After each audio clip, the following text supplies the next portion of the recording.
if someone says something that doesn't align with your views, or let's say you're a board of directors who has, views that are lean left, but then you have a lot of, let's say posts or tweets from the right.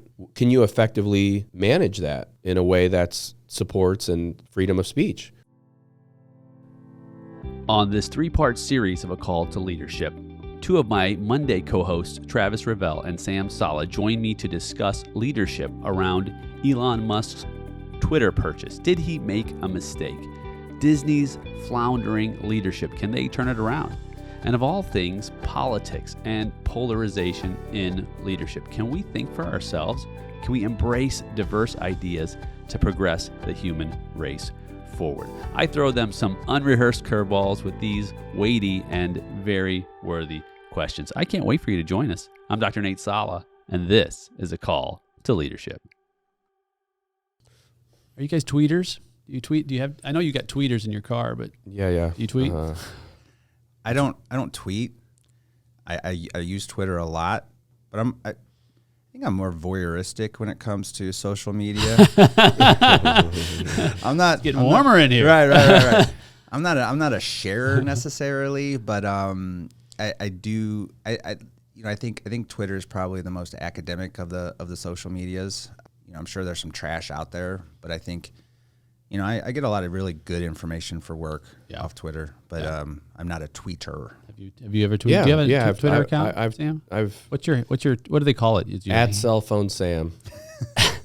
How come on, no right? surprise. Right. Same as my Instagram tag at cell phone He's branded, Sam. man. For sure. He's just branded. Dude, I know. It's stuck. I was like, Right. Yeah, and you probably get phone calls like, "No, I don't sell cell phones anymore." But you can call yeah. Basically, my that's, manager, yeah. one of these managers of one of my stores. Yeah. No, I get that a lot. But no, I mean, I tweet once in a while. Twitter's all about followers. Yeah. You know what I mean? So like, if you don't have a ton of followers, like you could just Right. tweet out into black space. Yeah. And then like nobody's actually listening or Right. liking. Right. There's no. Yeah, it's not like Facebook, you do. Right. God, I sound so old. It's not like the Facebook, where I share a picture and everyone likes it. Right. It's like, oh my God, we sound so old. But anyway, We are old. We are old. Yeah, I guess that's kind of the truth.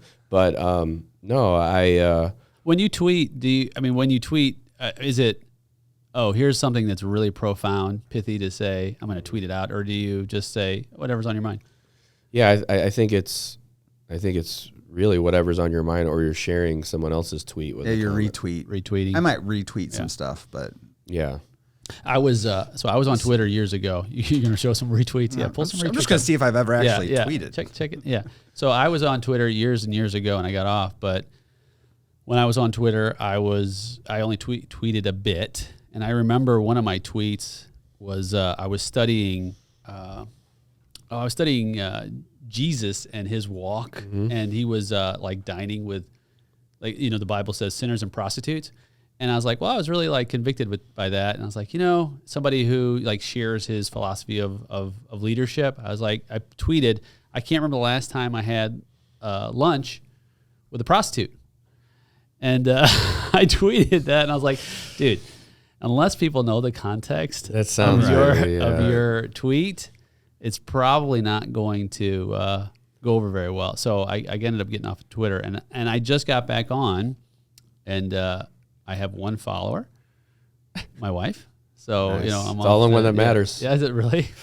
I have 60, which is nothing impressive. 60 followers. So, hey, I have listeners. 182 followers. Listeners out there, A baller. follow me at Cell Phone Sam. There's going to be some very interesting tweets coming in the future. Yeah. So Wow. But I'm following 552 people. Oh, you beat me. I'm 316. Yeah. So but that speaks to like the old saying, if you're the smartest person in the room, it's probably time to find another room. Yeah, no, right? 100%, You're yeah. totally in an environment where you can learn from others. Sure. And so obviously we're having this conversation around recent events, at least at the filming of this series of episodes on vision and leadership. And so Elon Musk has bought Twitter, right? So several months ago, probably about 4 or 5 months ago, we were just talking about his bid to buy it. And then he tried to back out. And then the court said, so sorry, you're stuck overpaying or Twitter. So let's break it down, man. There's lots of things to cover here, right? Talk about leadership vision. Is it in my wheelhouse? What's really going on? How do we handle change and transfer of completely different philosophies of how you work in an organization? Yeah. Let's just start. Question, and we can break and maybe we'll answer a really important question. Was it a good move? And maybe we won't know until the future, but what I'd like to do is put a pin in it and have a conversation in 3 years, another episode, and see which one of us is right or all of us were wrong. Right. Yeah. So as a leader, Elon Musk, he buys Twitter. What, as far as you know about Elon Musk and his vision, he's got the mindset to have uncompromising, unwavering agreement and buy into his vision, no matter what the organization is. So SpaceX, Tesla, and now Twitter. I think you forget one too, the Boring Company, right? Oh, nobody talks about the Boring Company. But it's not really boring. But it's not boring, but like... is it spelled the same way? Boring. Yeah, I think it is. Yeah. Because what does he do for our audience who don't know about the Boring Company? I mean, the only thing I know, I think the Boring Company is more of an idea lab. You know what I mean? Right, to try out different things. And I mean, the one project that I know is where it's a tunnel, right? And the car goes down into the tunnel, right. and it goes. Yeah. You know what I mean? And essentially, that's it. It's like the new subway. Yeah, basically, system for individual cars. And I thought I read something that they stopped the prototype or something in California or I don't know, right? In California, they stopped the prototype. Right. Really shocking, right? I don't know, right? I'm sure in Elon's mind, right? What a weird place that would be if you could just go visit, John Malkovich, right? You're like, holy crap.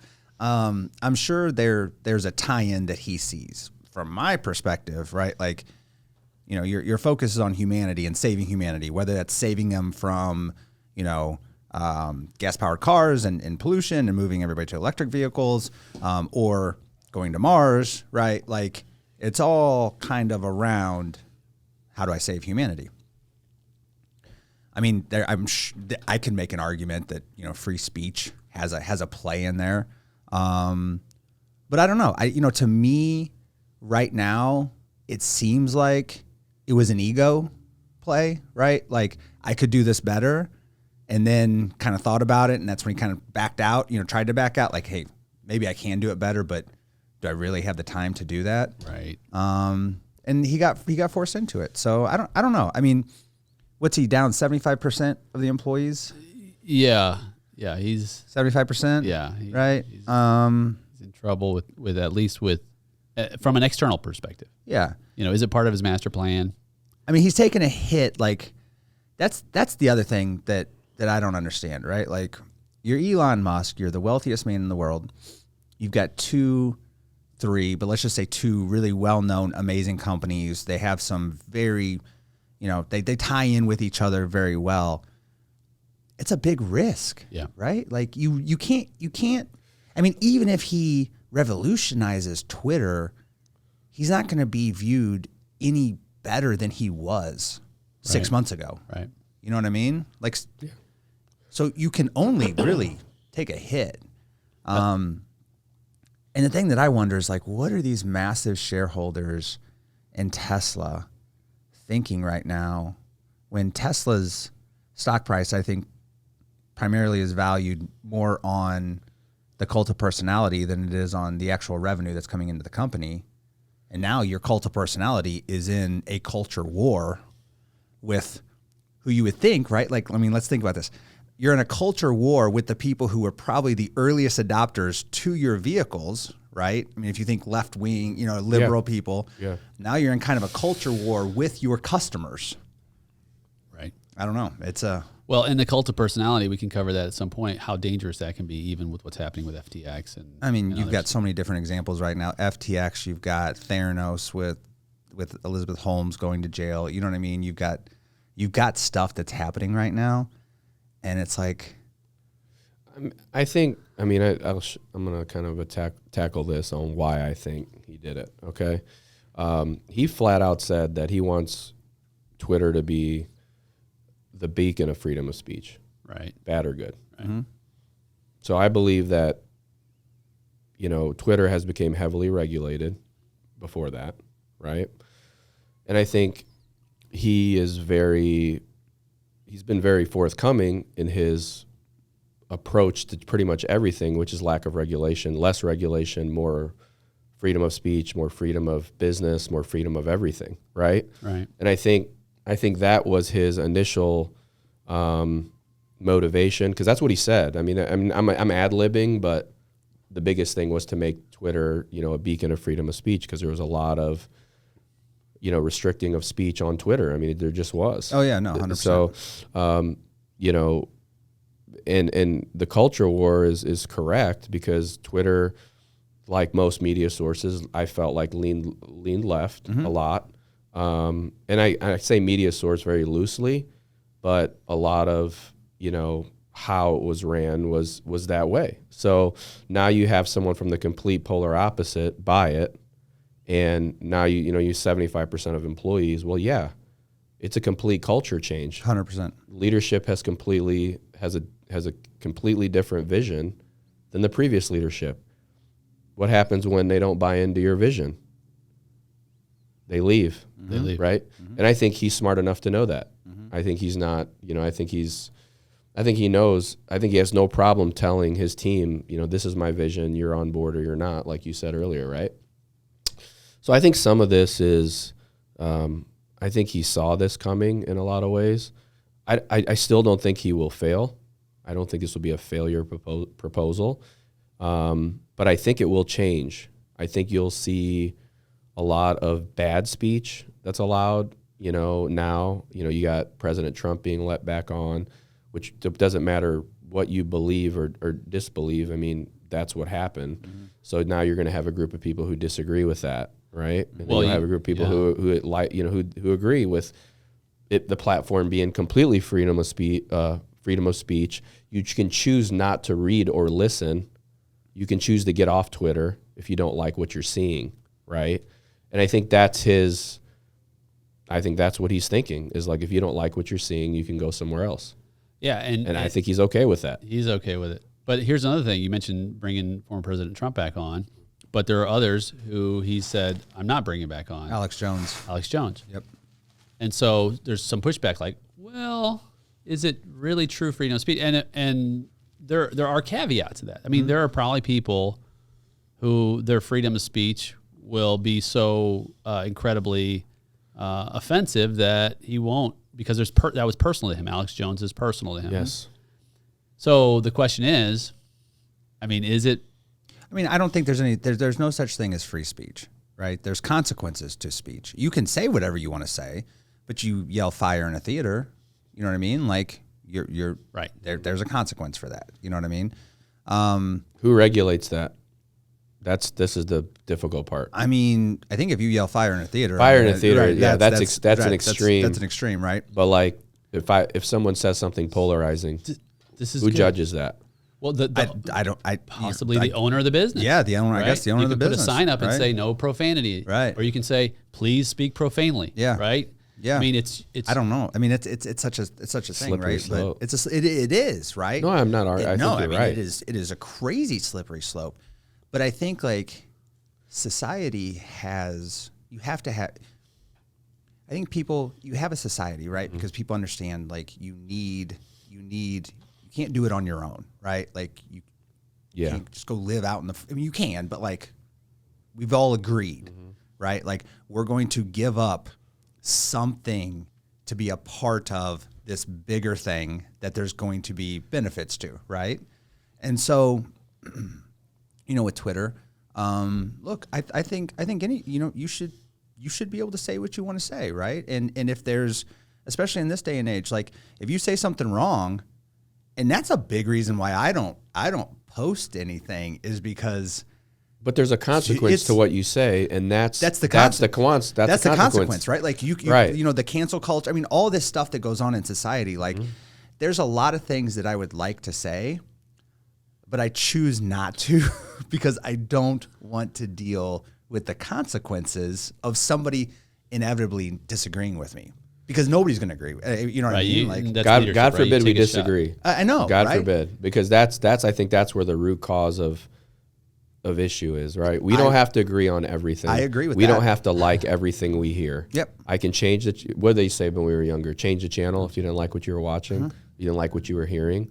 The problem is I think that there's a happy medium somewhere, but I don't think there is medium out there right now. No. It's either 100%. You know, this is going to be a 100% free speech. You say whatever you want. Hate speech should be regulated. All that stuff should be not allowed, right? But the problem is who is actually going to be the ones defining that what is right? hate speech. Because, like, for instance, you know, if someone says something that doesn't align with your views, right? Or let's say you're a board of directors who has, you know, views that are lean left. Right. But then you have a lot of, you know, let's say posts or tweets from the right. Can you effectively manage that in a way that supports and freedom of speech? Can you be big enough to say, okay, I disagree with that, but this is freedom of speech? I don't think you can, because the problem is that, I mean, I don't know how many tweets there are per hour, but let's just say millions upon millions upon millions of tweets per hour, right? Sure. What system do you have in place? You know what I mean? Like, inevitably, you're going to have some employee that you've hired to monitor that. You know what I mean? Right. And it's Yeah. Well, freedom of speech is different now, because when we grew up and people talked about freedom of speech, it was like, we're sitting in this room. I can say I dislike something. That's my right to say it. You may not agree with it. Freedom of speech, right? Now it's freedom of tweet, freedom of post, so now it's like our words are viral and they have influence. They have more influence than they used to because of how data is transmitted, and it's transmitted everywhere relatively easy. Yep. So if you're of influence, if you're a person of influence and you say something that's sideways or someone perceives to be sideways, you're going to be able to get that out there, right? But I think that there's going to be people who hear that, who maybe agree with you, who love it, but then there's going to be people who disagree, who maybe have to make the decision to just look the other way or not engage, right? But that's not who we are now. No, and I think right, when you go back to when we were kids, and I always think, right, people are always a lot more respectful in person. Yeah. Like, you're not going to say 90% of the things that are said in person that you can hiding behind your keyboard, right? Like, when we were kids, you said something that was rude. The consequence was you might get punched in the face, right? Like, I mean, like, It's true. or like your parents are going to, you know, you're in trouble. And Or you get your social community ostracizes you. right. And so I think what's challenging about this is that, you know, we're taking what freedom of speech came around in the 18th century, right? I mean, with the Declaration of Independence and everything like that. Like, we're taking these concepts and we're trying to apply them to this Modern content. modern technology. Yeah. And it's you're right. Like, I mean, I don't know how you do it, right? But I think, you know, I'm all for free speech. I'm not for hate speech. You know, I'm not for somebody trying to hurt somebody. But even though, you know, I don't agree with a lot of things that get tweeted, I don't think like a Kyrie Irving, right? Like, and I don't know if you guys know about this, right? Yeah. He tweets, right, a movie that's on Amazon. You know what I mean? Just tweets it out. And I don't agree with what he said, right? But should the man lose his career over a tweet, right? And then there's no consequences to Amazon for hosting it, right? There's no consequences to Bezos. You know what I mean? Like, so it's very Almost like he's a fall guy. It is, right? Like, so that's the stuff. Like, I'm telling you right now, man, if I was a celebrity, or if I was in that, like, you wouldn't catch me on anything because it's too slippery of a slope. It's slippery, and we have very little margin for grace. Yeah. In this culture, I mean, there's, you know, you say you can even slip up even a word that you may say in error, that was not even intentional, and your whole career is shot. Mm-hmm. You're like, wow, even after you issue an apology and say, wow, I'm so sorry I said that. I didn't mean to say that, right? Right. I mean, you go back to Jimmy the Greek and all that. I mean, there was blatant stuff, right? Yeah. But even today, we've gotten so sensitive to even an error, and then we get sensitive. I agree with you on the hate speech piece because there is a point of a tipping point. But there's also a point where, real communication defined is simply an exchange of ideas. Like, where have we lost this opportunity to just exchange ideas? And when we say exchange ideas, that means we have different ideas because there's no need to exchange the same thing. And so you can have a different opinion. The three of us have had many different opinions. I think there takes a certain level of maturity, emotional maturity especially, to say we're not always going to agree on, and it takes a level of humility to say, I don't have all the answers either. That's one of the reasons why I want to learn from people who don't share the same values and beliefs as me. No, I agree. But I think, and I've said this on previous episodes, right? Like it ends up just becoming an echo chamber, right? Like people, the intent of Twitter is noble, right? I mean, it's a noble idea. Like, here is a worldwide community center, but inevitably people are flawed. And all they do is surround themselves with people who are saying the same things, reinforcing the ideas that they already have, and making those ideas even stronger instead of, here's a differing opinion. And the three of us, geez, I mean, how many different opinions do we really have on everything, from life to family to everything? But we're all three really close friends. Life would be boring if we didn't. Absolutely. And it's an opportunity to learn. Like, I'm always like, okay, well, that's great. I love that perspective. Some of it I'm going to take home. Some of it you keep, and I'll keep my stuff, right? I mean, that's normal. Yeah. But I agree, man. I've found, especially behind that what do they call it? Where you're the courage, screen courage or whatever it's called. Yeah. When you're in a room with people, you tend to have more decorum. Not always, but generally, because we're designed to have social, constructive collaboration, because that's how humanity moves forward. There's conflict, but there's also collaboration, and that's what keeps us moving ahead.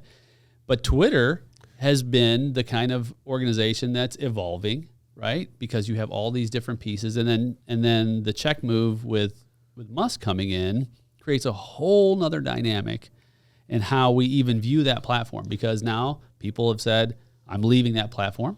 And other people have said, I'm joining that platform. Right. It's changing the demographic. I mean, I think that even questioning Musk's, his vision for it, because I want to read this quote to you about whether asking the question, is Twitter a distraction? And I'm going to let you weigh in on that. But here's a quote by Michael Hyatt. I was listening to a podcast. I thought it was really good. Quote, distractions show up on your doorstep masquerading as opportunities. And the only way to tell the difference is with the clarity of your vision of where you're going. So in light of that statement, is Twitter a distraction from where Musk's vision is going? I mean, you'd have to ask Musk, but from my perspective, I don't see the immediate tie-in. I don't. With technology, okay, let's talk about what he's doing, right? So his big focus is Tesla, right? Reusable, renewable energy, and SpaceX colonizing the galaxy. Right. Pretty big goals you have there. Man, true visionary. So now his time is focused on Twitter, right? I mean, the question is that a distraction? You're right. You'd have to ask Musk what, in relationship to his vision. But as a leader, like, are you at that level? What, do you, and the question is, do you think some of the motivation is ego? 100%. Like, I know I can. Sure. Yeah, sure. 100%. I'm just going to do it. Yeah, I don't think, I think Tesla and SpaceX, I mean, Tesla's changed how we drive cars. So, I mean, I think there's a point where he feels like he's kind of built these organizations, not that they're going to stop building, but he gets bored. That's his personality. Mm-hmm. He's bored. I'm bored with these things. Now I'm going to change freedom of speech through Twitter. Serial entrepreneur. Very serial entrepreneur. Yeah. I mean, how many serial entrepreneurs just, do one or two things and stop? There's 3 in this room. I mean, maybe not on that level, but we love new things. Yeah. For sure. So I think it does fit within his vision because he's doing it. I don't think he would take on this huge leverage his, Tesla, all the Tesla stocks, and if it wasn't something he was completely passionate about, wanted to. So I think he's all in. Yeah, that's a good point. I tend to agree in terms of the human condition. Elon Musk is totally focused on the human condition. He wants to push it forward, progress. And he made another statement at the he was talking to Air Force folks, and he said that failure is irrelevant unless it's catastrophic. Man, those few words, I had to analyze that. I was like, does that make sense? Failure is irrelevant unless it's catastrophic. At that level, progressing the human condition, I guess that makes sense then. He doesn't see failure as an issue unless everything dies. Mm-hmm. Unless he's dead. I mean, I would even argue that if he would take the $44 billion, buy Twitter, that tanks. Even if his Tesla stock tanked, his SpaceX tanked, as long as he had breath, he'd say none of that. All that failure is irrelevant because it's not catastrophic. I'm still here. But here's my thing, right? You wanna move forward the human condition. You spend $44 billion on Twitter. What else could you have spent $44 billion on? Right. What else? I mean, could you cure world hunger? Right? There are things where it's okay. And listen, man spends his money on whatever he wants. I'm not here to tell you how to spend your money. You know what I mean? He's been broke before, bro. He's been broke multiple before. times. 100%. But so I'm just saying, he'll put it all on black. Right. I mean, he might be broke again. He might be. Right. By next week, by the time this airs, right, he could be broke again.